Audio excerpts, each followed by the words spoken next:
Pins and Needles by Unicorn Popcorn 14, voiced by Angsteater to assist reading. The fic is linked in the description to follow along. Summary. Dazai can hear the rapid pulse under Chuya's ribcage as he drinks, can feel the shallow inhale and exhale of his chest as he's pressed against it. They're infectious, traveling down Dazai's own form, and he feels how they chip a part of him with each beat. He's only envious. The universe is a humorist, isn't it? That would be the only explanation for what's occurring this very second. What duality? Dazai, the craver of death, having his heart thrive by Chuya's resolve. Chuya, craver of life, letting his heart wither for Dazai's sake. The two converging on hatred, spite, resentment, and care.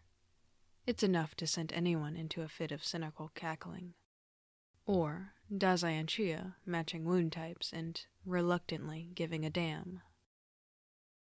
This fic is kind of heavy, so just a reminder that there's trigger warnings in the description. Having no choice but to retreat is the worst possible outcome for any mission, and Dazai would be whining right now, hadn't he felt like every inch of him is on blazing fire. "You better not pass out, you piece of shit." The rumbling whirs of the motorbike he's seated on rattles him, piling onto the nausea he's miraculously keeping at bay. Gunshots echo through the abandoned district they're escaping through, disturbing its ancient sereneness for the first time in decades. The helmet he's wearing obstructs the rushing view, and saves his sweat-coated hair the effort of fluttering against the blinding wind, as opposed to someone. Dazai tightens his grip as he bumps the helmet to the stiff back muscles, a silent scolding he'd have been eager to verbally express if it weren't for the threat of regurgitating, literally having him by the throat. Chuya didn't retaliate. Chuya didn't even acknowledge him, stiff and hyper-aware of everything but him. Dazai's grimace deepens. This wasn't supposed to happen. The slug shouldn't be frying his tiny brain trying to think of the best possible escape plan just because Dazai was taken off guard. But here they are, crimson-coated, sweaty and panicking. Adrenaline, their old friend, paying their veins an unwanted visit after a long time no see. He sees the bullet that almost engraves the back of Chuya's skull, which he evades by some skill, or on instinct, ushering him to guide the motorbike to the right. Dazai chokes, the movement sending him into a fit of gagging, which he forces himself to breathe through. Chuya's waist around his arms and anchor helping him achieve that. Blood is hard enough to clean on its own. There's no need to add stomach acid into the mix, though the leather seat of Chuya's bike might be unsalvageable by now. He's lucky it's dark, absorbing the red gushing out of their wounds in discreet glee. Chuya swears for the umpteenth time. Part of it can be chalked to the way Dazai's head is pressed into the injury on his back. It can't be helped, however, when the littlest tip of his body will result in dangerous outcomes, which vary from gruesome hollers to slipping out of consciousness. Things he'd only like to avoid, as to not require more of Chuya's already scarce brain cells in order to be saved. Because whether he likes it or not, he will be saved. The gunfire doesn't stop. Endless supply of bullets fueled by vengeance. Dazai knows he shouldn't have been as arrogant as he had, underestimating the mission Mori has assigned them. At least he'd only realized so after he'd found a 7-inch knife thrust into his side, slick with the poison rubbed onto its blade. A noiseless scream was all he let out, as he'd hit the dirt faster than he could register what had taken place. Dumb as ever, Chuya prioritized his life over the whole reason they were there in the first place, grabbing him without thinking and aiming to dash to safety, to a medic, anywhere else, far away from here. Dazai tried to push him away, eye wide as he's unable to fathom how stupid one can fucking be. But he didn't get the chance to use his jumbled words, because one of their enemies chose to send the message, slicing Chuya's back with her katana in his powerless state. Dazai retched in response. They managed to reach Chuya's motorbike by some miracle, Chuya able to fend off the enemies with Dazai attached to his side like a leech. Except the leech is the one trying to detach, leave itself behind, while the host is desperate to keep it in place. How back-asswards. The poison-coated knife that has invaded his abdomen had to be taken out at once, else the venom would have permeated faster than they could salvage. Dazai had half a mind to snatch it from Chuya's hand and push it back in, as while this isn't exactly painless, it was the closest thing to alleviation he could taste. Free himself from the lack of breath and scorching of his skin. Free himself from the awful panic he oh so rarely felt. Free himself from the worried eyes that shouldn't ever be directed his way. But most importantly, free Chuya of him. Unfortunately, Chuya threw the precious knife away like the mindless slug he was, considering it to be litter. Which leaves them where they are. Dazai with a helmet he was forced to wear, one he didn't even know Chuya had, obstructing him from the mess unfolding around him. It's dark, suffocating, but keeps the dimness at a minimum. Muffles the howling that would otherwise assault his ears. Shit! Dazai lifts his head at the urgency of the other's tone, to find one of Chuya's arms punctured, the crimson surging in eager streams. The motorcycle wobbles momentarily, until Chuya readjusts his aching grip, accelerating further. Dazai grits his teeth, tightening his hold.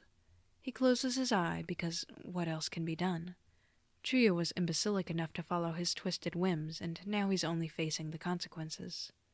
Because again, Chuya prioritized his life, his meaningless life, the one Dazai preached its lack of worth at every given chance, over taking down the organization they were assigned to obliterate.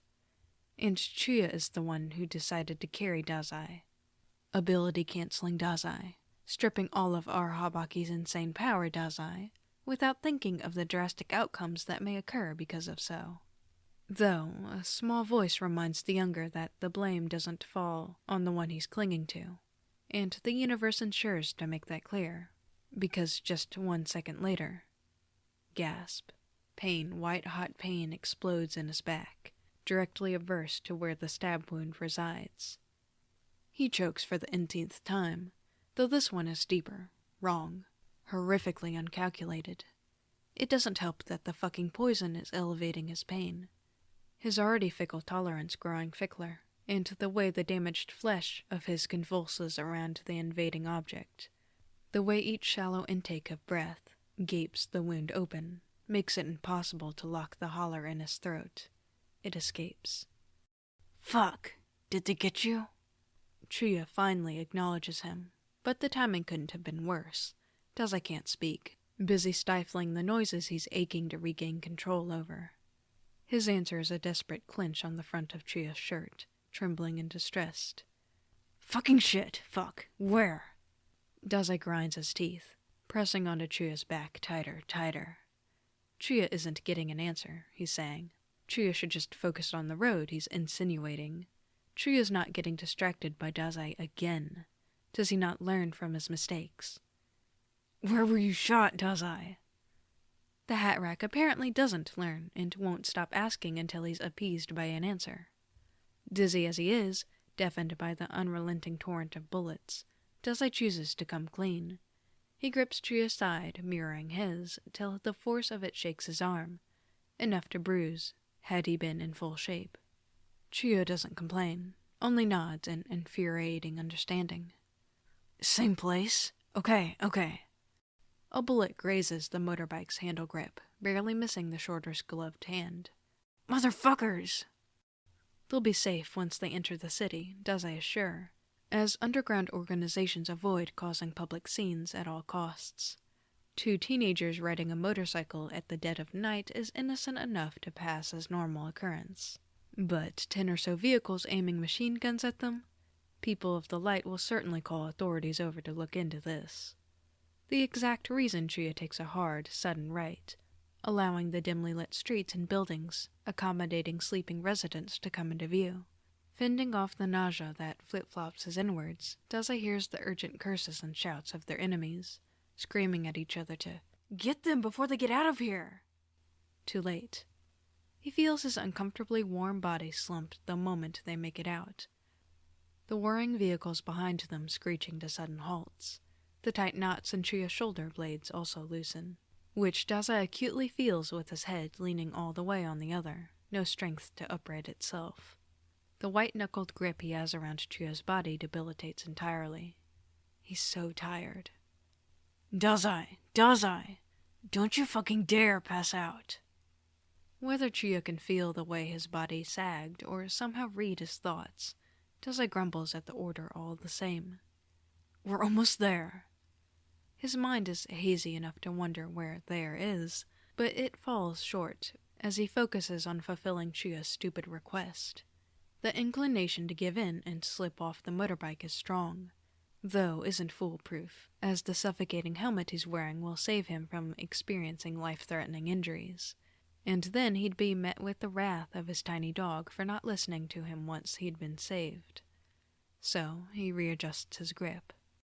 Time stretches like a tidal wave, every torture compelled upon him as he experiences through the process of every inch of his body decaying, decomposing before biting the dust. It's the most grotesque, excruciating experience one can endure. The body convinced it's 6 feet under, with a mind that knows it's not. And he wasn't even lucky enough to have been infected with a good poison that killed him immediately. Clearly, the organization they were facing cuts their funding when it comes to stuff that truly matters. By the time the incessant vibrations of the motorbike die, Dazai has puked twice and almost passed out 3 times. The numbness has permeated through his face, nearly closed his throat, and the noises he was adamant to stifle have bolted for freedom till none was left. He'd yelped, he'd groaned, and he'd whined. He'd even cried. Chuya had spoken to him, sometimes with panic and other times with reassurance. The blood loss made it impossible to decipher his words. Now Chuya was yanking him to his feet, sloppy with it as his own limbs trip. Dazai tries to hold back the unsightly groan of discomfort, but he should learn by now that he isn't the one in control of his actions. No, he is under the mercy of a substance manufactured in an unlicensed lab, gloved hands that are shaking as strongly as he is. It's mortifying enough to urge his 4th heave of the hour. Thankfully, there's nothing left in his stomach. Sorry. Chuya adds to Dazai's horrors, his grip on Dazai's waist this time. He's panting, even though they haven't started their grueling trail yet, and hooks Dazai's arm around his neck in order to secure him. Just work with me these few steps. Dazai does his best, but his best is kind of useless, as the ground spins under his uncoordinated legs, and the wind bites his numb, clammy face, contrasting his time in the helmet that's now spoiled with a sick, as he tries not to overly lean onto his equally trembling partner. Chuya is forced to carry his whole weight all the same, basically dragging him to wherever they're entering. And eventually, after what feels like a loop of spins, stumbles, readjustments, and helpless groans, they reach the door and push themselves through. Dazai lifts his head and hopes to pinpoint their location, praying that Chuya didn't follow his tainted instincts by bringing them to an infirmary. It would certainly be the cherry on top of this whole fucking debacle. But no, he's only met with dim colors and a quiet atmosphere. A house, he belatedly registers. A safe house. One of theirs. His sigh quakes his whole form. Chuya drags him again to the singular medium-sized bed, one they'd shared 3 times for the past 2 years. Today would be the 4th, unfortunate as it may be. Chuya is an awful person to sleep with, especially when injured. He'd toss and turn, kick for good measure.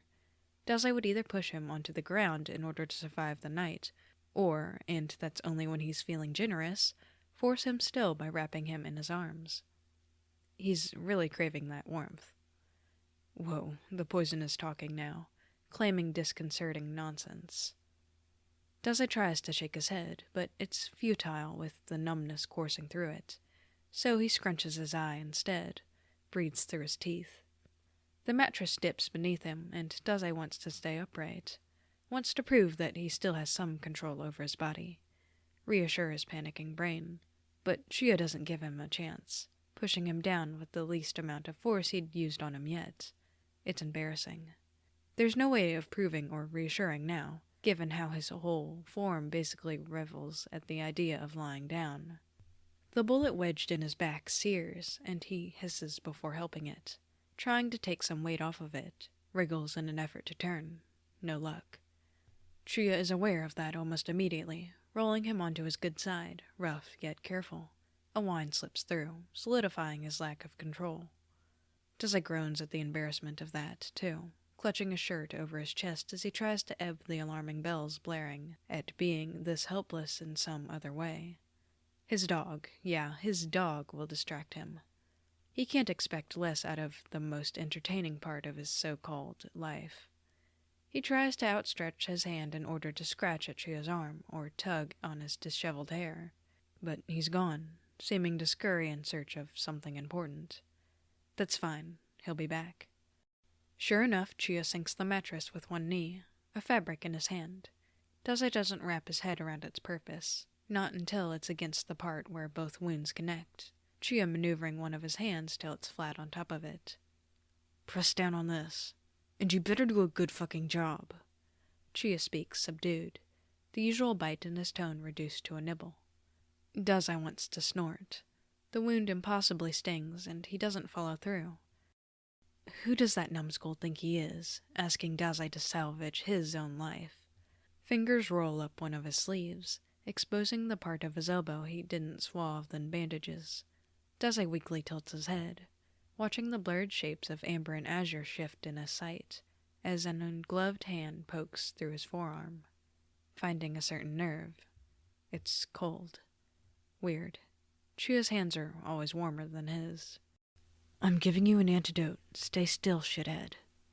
Dazai isn't even capable of moving, and Chuya should be well aware of that. The sting of the needle is tame compared to everything else, and soon enough some other substance manufactured in a different unlicensed lab is rushing through his system, trying to fight the offender off. Chuya's cool fingers set his arm down in a weird amount of caution, tremors still coursing through him. Without sitting down for a bit or giving himself a chance to breathe, Chuya maneuvers Dazai's hand weakly, pressing onto his wound, and tosses the damp fabric aside. Let's see. He moves on to unbutton Dazai's bloody shirt and undresses one arm, careful but swift with it. It's silly, when Dazai puts himself in Chuya's perspective. He knows exactly what is on display.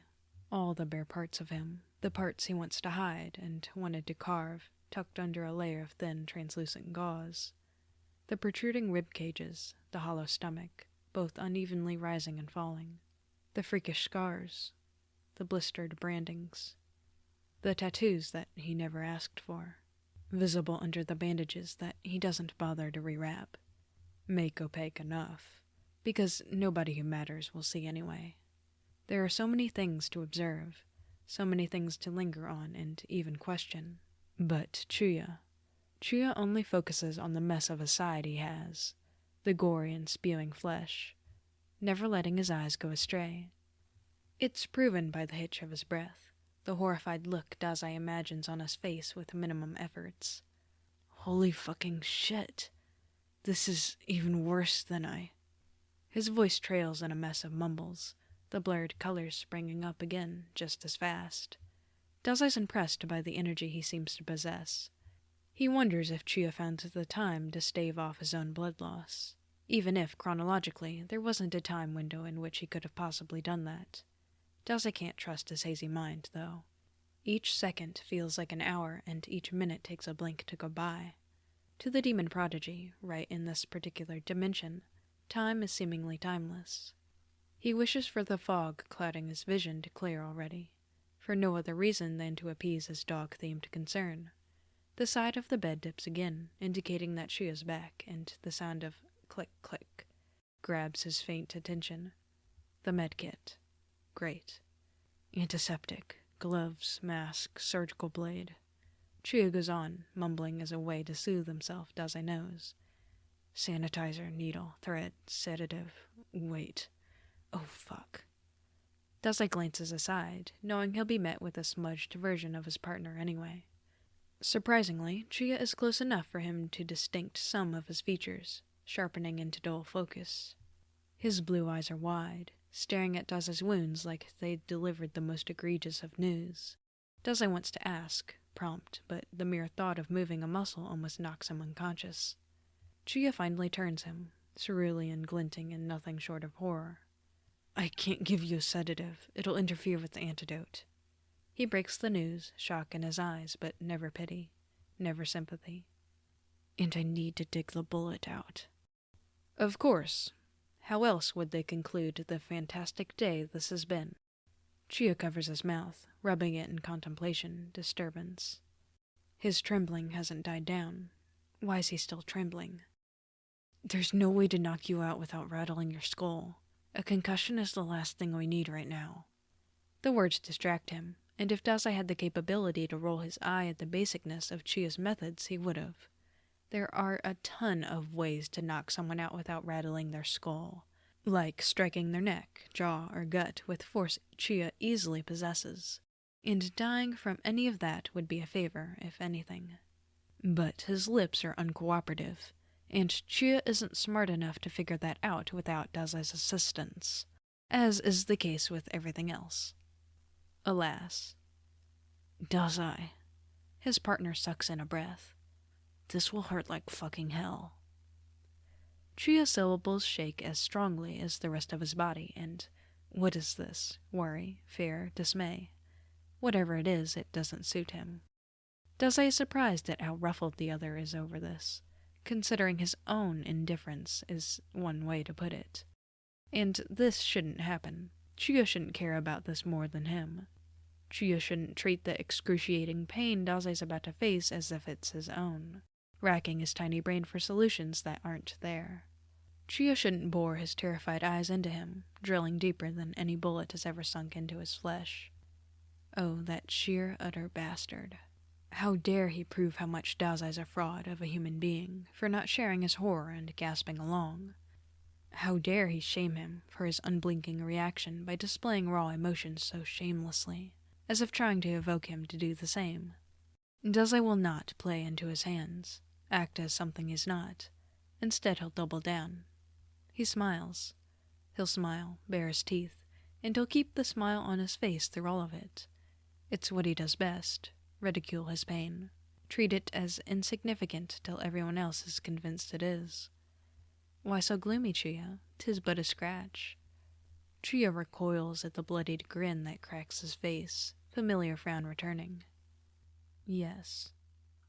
Can't fool me with this masochist bullshit. He quickly shuts him off, but Dazai is even more adamant to prove him wrong now. No, it isn't a front. This isn't some bullshit. He is inhuman. Deal with it. Bite on this. I'll work fast. Dazai refuses to take the cloth Chuya motions between his teeth, feeling as though it's admitting defeat. That this will affect him, has already, but no, look, Dazai is as cool as ever. So nonchalant about this whole thing. Might as well get him his retro game console before he dies of boredom.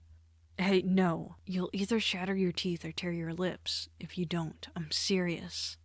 Chuya pries his mouth open, and Dazai scowls at the taste of cloth with hints of detergent. Bite on this. Chuya orders as if it's from experience, and Dazai momentarily imagines a ginger boy, no older than 10, having his friends dig bullets out of him in an abandoned part of the city slums, fighting for his life with all he can. Dazai shakes the horrifying, intrusive image away, and with little effort, too, as the snap of latex gloves diverts his attention. The mattress rises with the redhead's weight gone. It's natural that Chuya will need to be on the other side in order to see his back better, thus the bullet wound. But he finds himself sick at the turn of events. The smile deadens a fraction. No, he wants to see Chuya. He wants to be able to hold on to the source of his pain, inflict some back. It's only fair. It's how he'll hold on to a semblance of control. It's why he'll plaster the smile on. It's the only way he'll refrain from breaking completely. I'll have to cut the bandages. They're in the way. Chuya's tone is soft, free of its usual rumble. His voice helps. Somewhat. A little. With care that could never be associated with latex, Dazai feels his safe haven tear bit by bit, only enough to expose the wound, not an inch more. Nothing unnecessary. Still, Dazai's chest has terrifyingly stilled. He braces himself for the moment the gauze mingled with his melted flesh is ripped away like a Velcro strap of a kid's shoe. And still, he flinches harder than ever before. Chuya mumbles an apology, and Dazai is unable to process that he just let out a shrill yelp, curled in on himself, his eyes wide, darting unseeingly everywhere, trying to keep the smile on, trying to still his rebellious trembling body, under the hand rubbing his arm, trying. "Dazai, breathe," Chuya's strange voice says, as if it's so simple, and he wants to reach him. He wants... "I'm starting. Breathe, and don't hold anything back." The permission doesn't comfort him one bit, because it implies that Dazai will do this again, scream before he registers he'd screamed, whine like a damsel at the tip of dull blades. It's an insult more than anything, a testament to Dazai's insistence to keep the grin in place. Because, come on, isn't this exactly what the Mafia's trained him for? Withstand anything and everything. Provoke the enemy until they dig harder. Torture is his specialty. Getting tortured is but a sacrifice for the greater good of the organization. This is his field. Yeah, Dazai's done this before. Poison or not, elevated pain or not, this will simply be another form of torture at the hands of an enemy. One of many. What? His eye widens. He jolts at his mind's terrifying, betraying association. Because Chuya isn't an enemy, and Chuya sure as hell is not his torturer. Shit. For how natural it was to reach. Dazai darts his eyeball to the side, tries to catch anything in his peripheral. He needs to see Chuya. Otherwise, someone else will be digging into his flesh, deriving sick pleasure from the sight of him, paralyzed and at their mercy. Nothing comes into view. Nothing that matters. The first intrusion is blinding. Oftentimes, Dazai wonders if he'd lost his ability to function, or more accurately, if it was even there to begin with. Because feelings define humans, shape them. Take that away, and what are you left with? An imitation, an enigma, a malfunction, disconnected from all that proves one is something. Where expressiveness would be a non-existent feature, where caring becomes a long-forgotten concept, where pain, the most humanizing thing of all, would be ridiculed, welcomed. Funny. Dazai no longer has to wonder, because he hasn't lost his ability to function, and Chuya is the one proving that. Ice is what he first feels, body shuddering in protest of the intruding metal. Then a full-body shock courses through him, eliciting a sharp gag unfit of the torture specialist he'd just claimed to be. And how wouldn't it, when the slightest of movements hits a bundle of nerves that shouldn't ever be felt, replacing the freezing cold with whip-lashing fire. His fingers twist, bend unnaturally in ache of something to hold on. The bedsheets aren't enough. Feel like air in his life-lining grip. Feel like his fingernails can still stab through his palm. He'd jerked his head into the mattress and loathes the way his white, hot vision darkens. He instinctively shifts, desperate to escape, but a firm hand is holding him still, and oh my fucking hell. He needs to see. Dazai wonders differently this time. He wonders if this is payback for proving Chuya's humanity the same way, inflicting pain, albeit indirect, letting Chuya be tortured because of his undeniable belief of his humanity. He wonders if Chuya's the one smiling right now, being unnaturally slow just for the sake of it. He doesn't wonder if he deserves it. Dazai clutches the bedsheets, teeth digging in unsatisfying cloth, innate desire to survive choking him. He wants to curse, strangle, decapitate the root of the cause of this horrible, terrifying feeling, but he can't reach. He can't see. His second attempt to escape is equally futile. The third one tightens the hand's grip. Dazai's mind is blinking. His lungs are failing, his visible eyes scorching in an effort to pop out of its socket. The latex is unforgiving, unrelenting as always, and Dazai trembles in newfound horror. He's out of his depth. He's bare and voiceless and in mind-numbing pain, helpless to strange hands, aberrant fear consuming his every nerve, and he can't escape it, like he's used to, and he has to take it. And it hurts.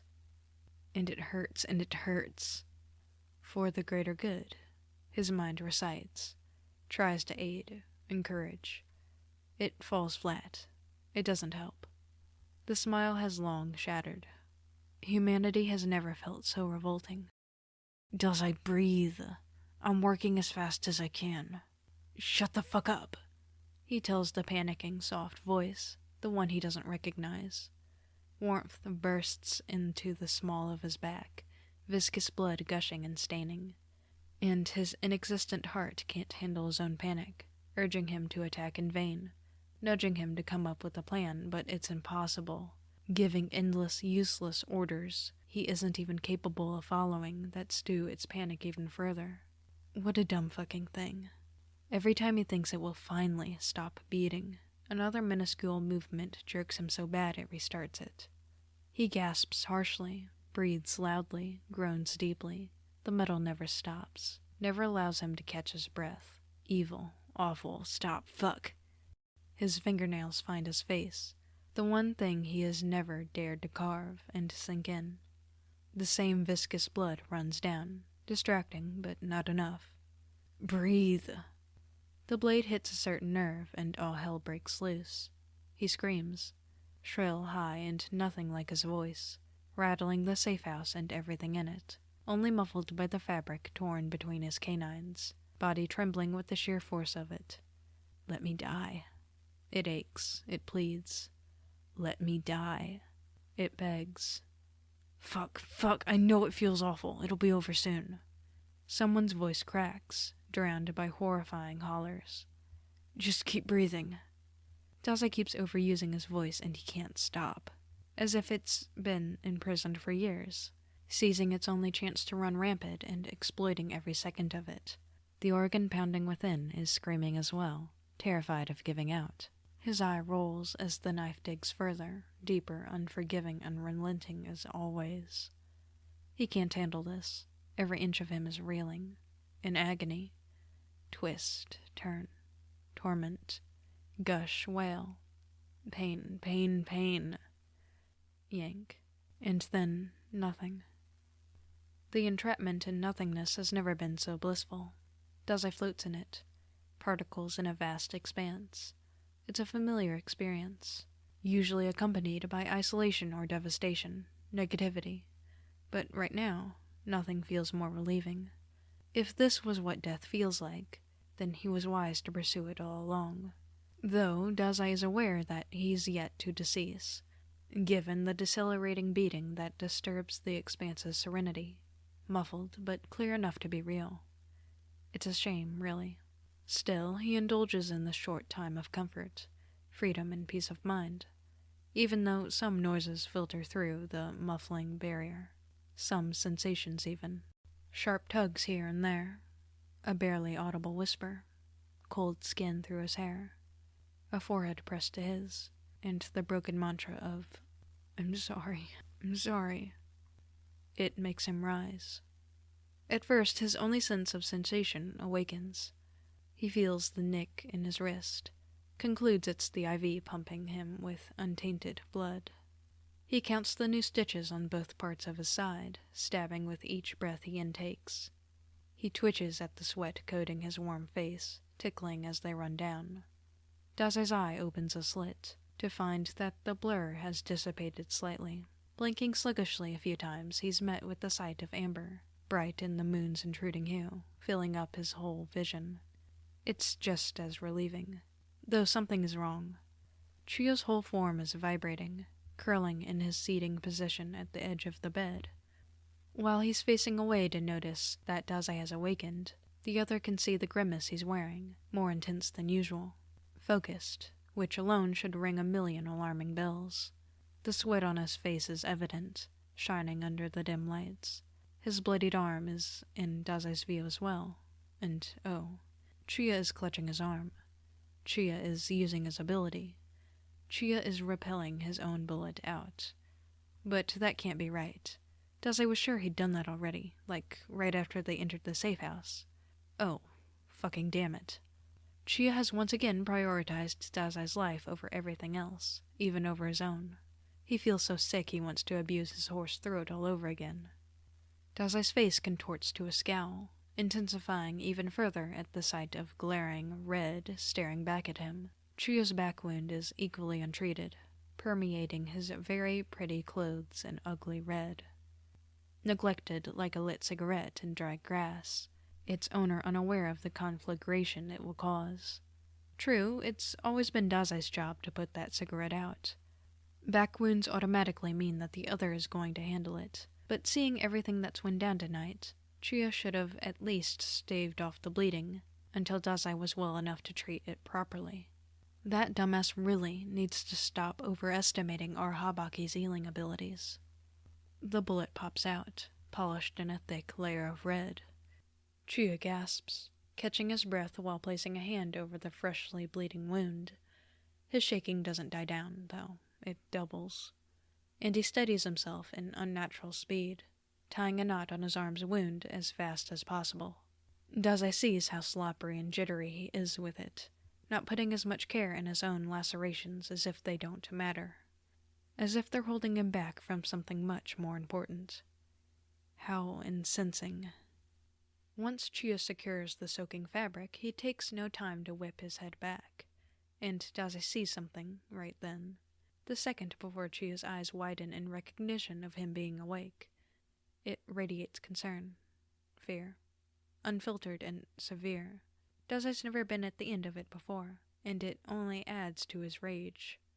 His expression clearly doesn't faze the hat rack, because he perks all the same, leaning closer with the barely hidden relief sparking his azures, softening them.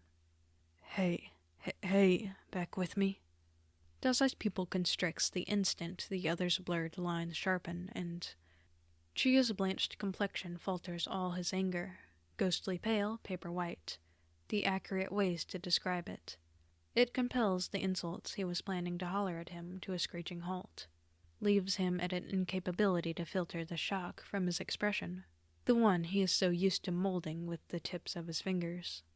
His lips shake, but never stronger than Chuya's body, that can seemingly shatter under a feather's weight. Yeah. Dazai seems surprised that his vocal cords work, while Chuya seems to perk even more, glee further lightening his sickly pale face. It falls quickly, however, when Dazai attempts to move, gain some authority over his body, and maybe even sit up to grab a fistful of the idiot's hair and scream, "What the fuck?" "Stay down. Don't even think of doing anything right now." Chuya secures him with cracking syllables, and a hand on his bare shoulder, freezing, no warmth. He quickly stands up, sways for a moment as a result, but tries to play it off. "Whatever you need, I can get it for you. What is it?" Dazai's lips shake again, the numbness yet to fully dissipate. What does he need? Plenty of things, seeing as there are plenty of aggravations. His side hurts like a bitch. His face stings with 4 consecutive scores. The bed is old and uncomfortable. His stomach is threatening to dispel inexistent contents. His sweat is trailing down amok. The sight of the IVs makes his heart skip an agitated beat. The list goes on and on. Are these the things he should ask for? Painkillers? A blanket? A wet rag over his forehead? No, he's in need of something else entirely. The most important thing. Shit, okay. Talking's still hard. The hope in Chuya's eyes plummet as disappointment replaces them, clearly directed at himself. He jerks his head from side to side, searches Dazai's single eye as he mumbles quickly. What do you need? What do you need? Right, medicine, and some sugar in you. Wow, his dog has completely lost it. Dazai is very much capable of talking, just needs some time to concoct his words. And these are not at all the things he needs. Chuya's intuition is off by miles. Sedov is gone before Dazai can insult him, and he lets out a grunt at the wasted opportunity, pushing his face onto the mattress. It smells nice. Smells fresh, unstained with blood. Smells like 3 other times, arguments and kicks and unintended pain. He's really craving that warmth. And no, this time he won't chalk the thought to the poison claiming his disconcerting nonsense. It's Dazai who's in need of it, aching for it. The reassurance that the strange hands were always Chuya's. The soft voice belonged to Chuya, no one else. Chuya stumbles in his clearing vision soon enough, uprights him in such peculiar gentleness, free of any of the brashness Dazai's familiar with, of course. What else did he expect? He's fragile in Chuya's eyes. After he'd screamed his lungs out, now that he'd revealed that a fragment of his humanity was still intact. His teeth grit, more anger than pain. He wants to conceal it again. He wants him to forget, rewind and erase it from the written fabric of the universe if he can. Dehumanize me, as you should. But he can't. Chuya makes him swallow a single painkiller. Says that one more would fuck up the antidote's work. Dazai can hear the rapid pulse under Chuya's ribcage as he drinks, can feel the shallow inhale and exhale of his chest as he's pressed against it. They're infectious, traveling to Dazai's own form, and he feels how they chip a part of him with each beat. He's only envious. The universe is humorous, isn't it? That would be the only explanation for what's occurring this very second. What duality? Dazai, the craver of death, having his heart thrive by Chuya's resolve. Chuya, the craver of life, letting his heart wither for Dazai's sake. The two converging on hatred, spite, utter resentment, and care. It's enough to send anyone into a fit of cynical cackling. Okay, anything else? Wait. As Chuya sets him down, he pauses, placing a tremor-filled hand over his forehead. Fuck, cooling patch, you're burning up. Dazai's pretty sure that Chuya is the one freezing over. Just as last time, Chuya escapes as Dazai's beginning to muster up the words, coming back in a wink. He brushes Dazai's bangs away, pokes the bandages over his face and hesitates. I'll take this off. It's not helping with the fever.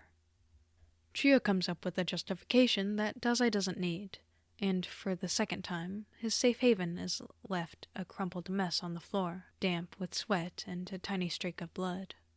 The air bites the area accustomed to being hidden, and the cooling patch's temperature is edging on uncomfortable. What else? The tiny mutt's jittery hand accidentally bumps the scratches on Dazai's face, and while Dazai doesn't react, they take up Chuya's entire focus all the same. Band-aids. Once again, Dazai is left alone, and the air feels drearier each time. Chuya comes back, secures the things he assumes Dazai is asking for, and gets up before the brunette can will his lips to move, Chuya answering his own questions for him.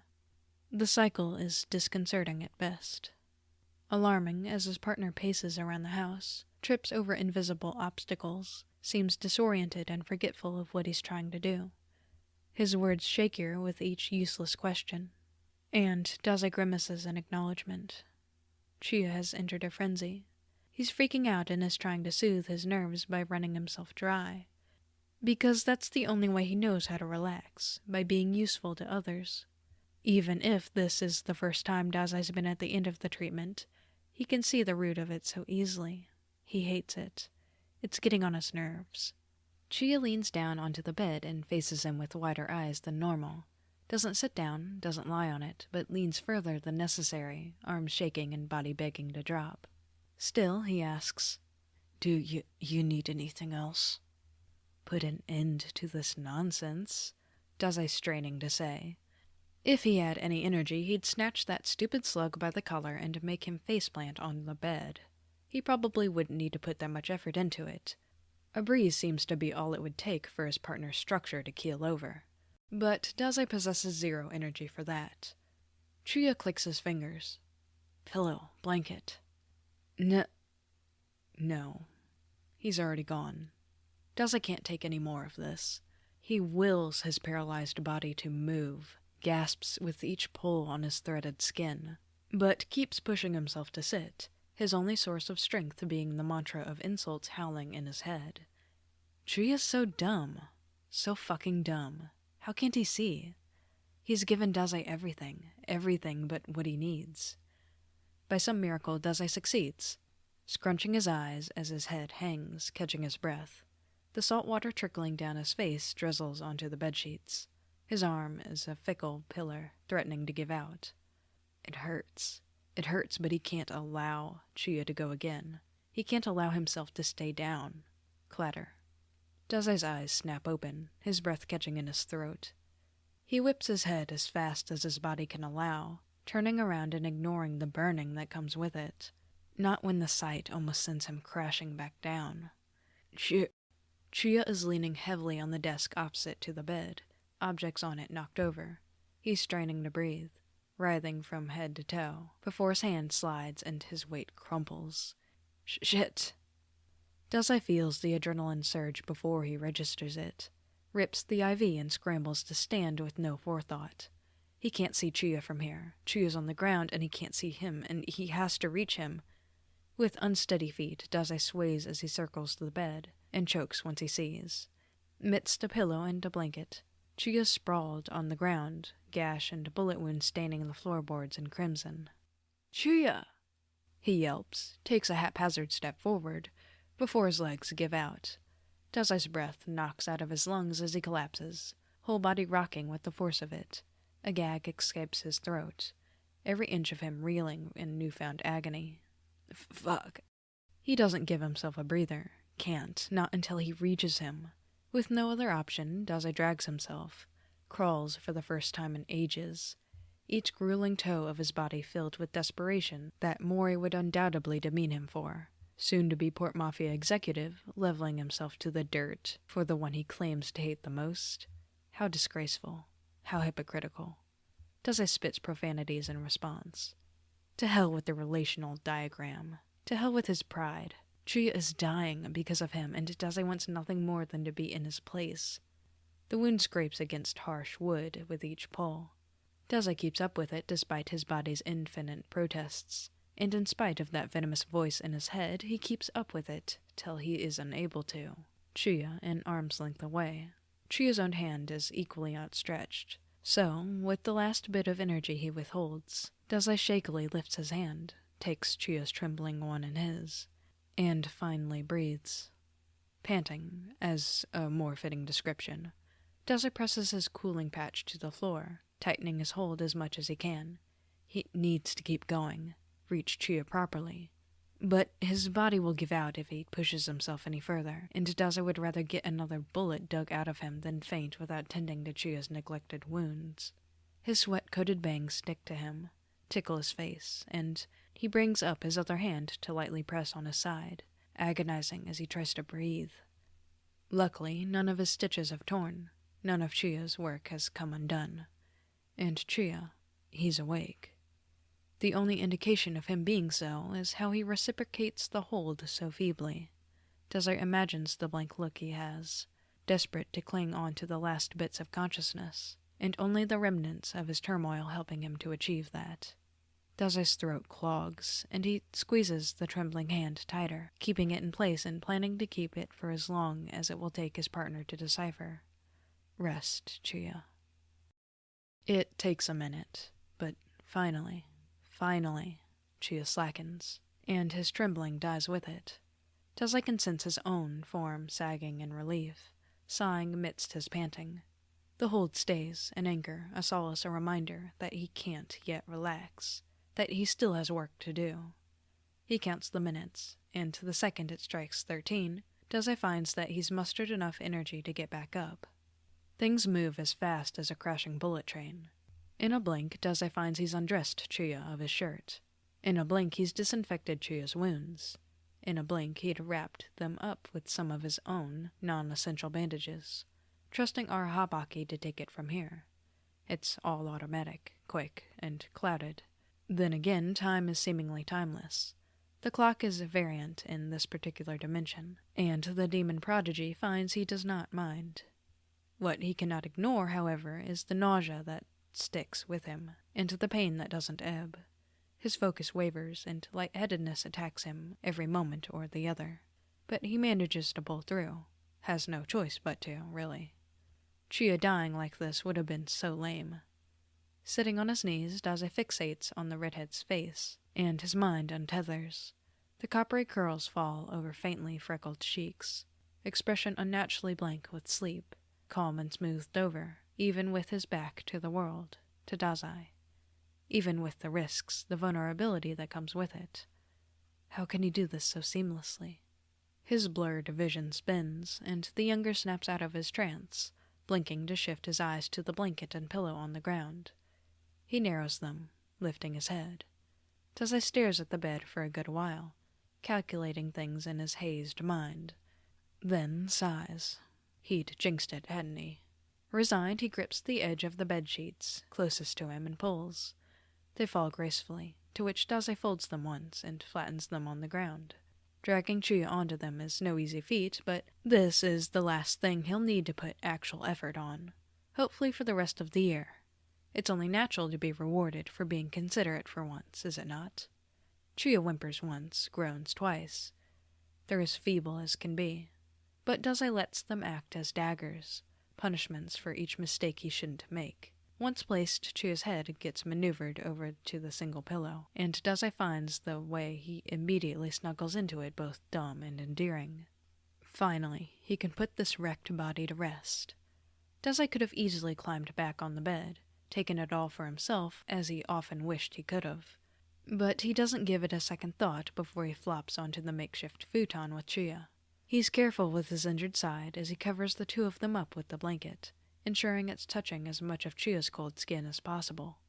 Chuya's eyebrows furrow slightly as the covers brush over his bandaged back, making Dazai pause, yet they quickly return to their mellow state. Idiot. Dazai whispers hoarsely, wheezes it out, as a more fitting term, and allows Chuya's face to fill up his whole vision. Well, tries to, as reddish locks act as a veil to half of his face. So he listens, to find that his breaths are still too shallow to be deemed healthy, his heart vibrating a tad too fast, his shivering starting to permeate through his form, though all marginally better than before. Dazai can't claim he's any different, and scrunches his nose at that thought. He finds the idea of matching Chuya in something appalling, be it mannerisms, breathing rhythms, their pulse rates, or even scar placements. The two of them would scream in terror when they blurt something in sync, attempt to strangle one another if they accidentally wore the same outfit for an undercover mission, because Dazai can't stand being compared to that dog, and Chuya can't be associated with such a freak. They abhor the idea of being one another, abhor each other. Yet, here they are, together, after tending each other's wounds, Chuya on his belly and Dazai on his side, with only bandages and pants as their garments, fate leaving them messes dependent on one another, cold, warm, hurt, healthy, and everything in between. Chuya's shivering intensifies, and Dazai's numb arm shifts on its own. He keeps from placing a hand on Chuya's back, as he often does post Chuya's corruption. Instead, he brushes his bangs away from his face with shaky fingers, and finds the cool skin a pleasant sensation on his overheating fingertips, so he doesn't take his hand back. He checks. Chuya doesn't open his eyes to curse him out. Better take his chances. Awkwardly, he rests his palm on Chuya's cheek, slapping it lightly as a result. Then his arm relaxes, inert with invisible weight. He feels Chuya's breathing fan over his wrist, and the way his skin eagerly clings onto Dazai's warmth. Yet he doesn't move, doesn't kick in a sleepful objection. Chuya is still for once, quiet for once, and it's groan. Oh, he spoke too soon.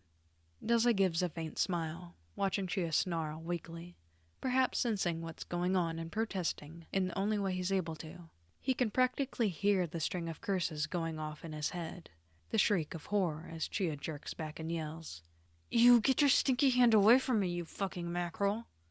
Too bad he can't verbalize it. Now that the reddish curls are out of the way, Dazai's staring problem emerges.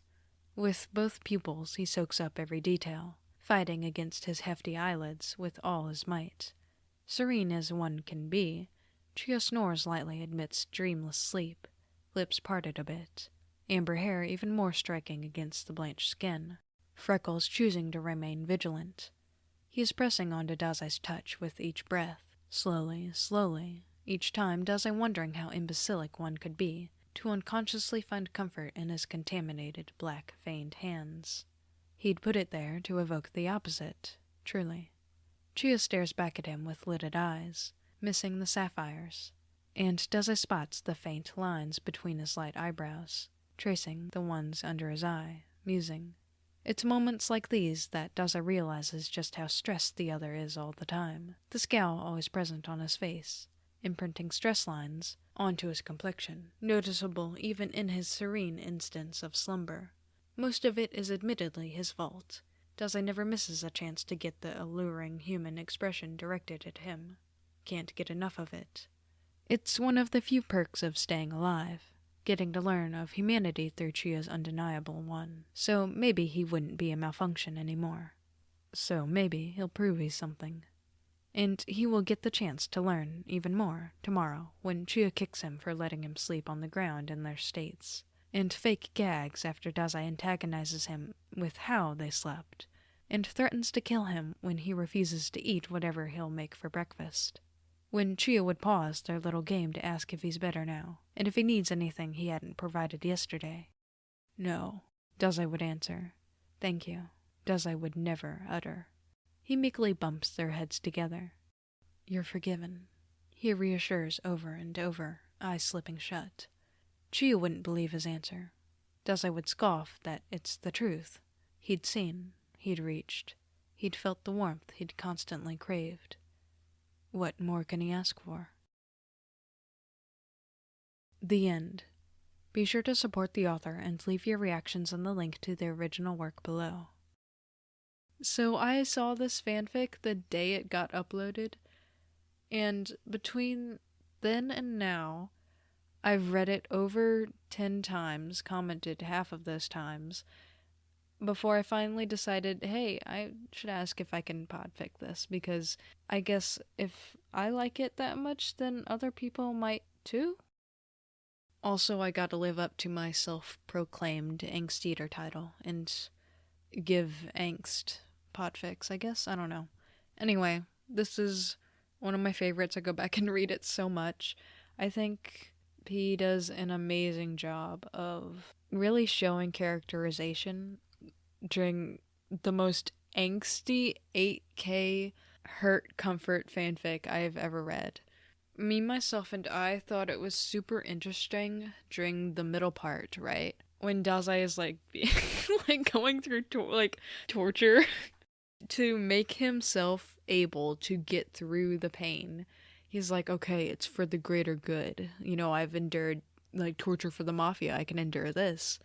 And then he realizes, no, he needs to see Chuya to know that he's not being tortured, like it's someone he knows and it's for a good cause, but it's not for the mafia, you know? It's like helping him and solely for him. And I don't know, I feel like that's how Dazai would react, like, canonly. Like, that's so in character. That if canon Dazai got hurt, his immediate thought would be, he's endured torture from the mafia, so he can handle this. And so if he wants to ground himself from that, he has to see around him to know that he's not being, actually tortured. Like, it's something different. He'll have to, space out from that and separate himself from those situations. I don't know, I thought that was really interesting. And super in character. And also how Chuya is such, a loyal dog. He was, going and fetching stuff for Dazai at the end. Like, what do you need? I'll go get it for you. Chuya's 100% a golden retriever personality type.